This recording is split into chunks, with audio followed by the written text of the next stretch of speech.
Një tjetër grup emigrantësh të cilëve ju është refuzuar azili në Itali kanë bërritur në Shqipëri. Ania Marinës ushtarake italiane u nis mëngjesin e së martës nga porti i Brindisit dhe zbarkoi në portin e Shëngjinit duke transportuar 27 emigrant në bord. Pas mbërritjes në Shqipëri, emigrantët u transferuan drejt kampit të Gjadrit, ku janë riadresuar brenda kësaj strukture konform rregullave dhe protokolleve të përcaktuara. Ky është kontingjenti i tretë i emigrantëve që mbërrin në territorin shqiptar, si pjesë e dekretit të ri të qeverisë italiane, të cilët do të qëndrojnë në Gjadër deri në deportimin në vendet e tyre të origjinës me një afat maksimal që nuk kalon 18 muaj.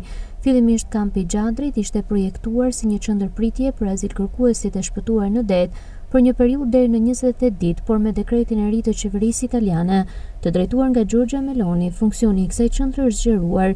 Tashmë ajo do të shërbejë edhe si qendër ndalimi për emigrantët të cilëve u është refuzuar kërkesa për azil dhe që pritet të deportohen. Ndërkohë, në ditët në vijim pritet vendimi i Gjykatës Evropiane të Drejtësisë lidhur me apelimin e paraqitur nga Gjykata e Romës. Kjo e fundit ka vënë në pikpyetje legitimitetin e arrestimeve të emigrantëve të shpëtuar në Mesdhe dhe të transferuar më pas në Shqipëri, veçanërisht për raste që vijnë nga vende që Italia i cilëson si të sigurta, si Egjipti dhe Bangladeshi.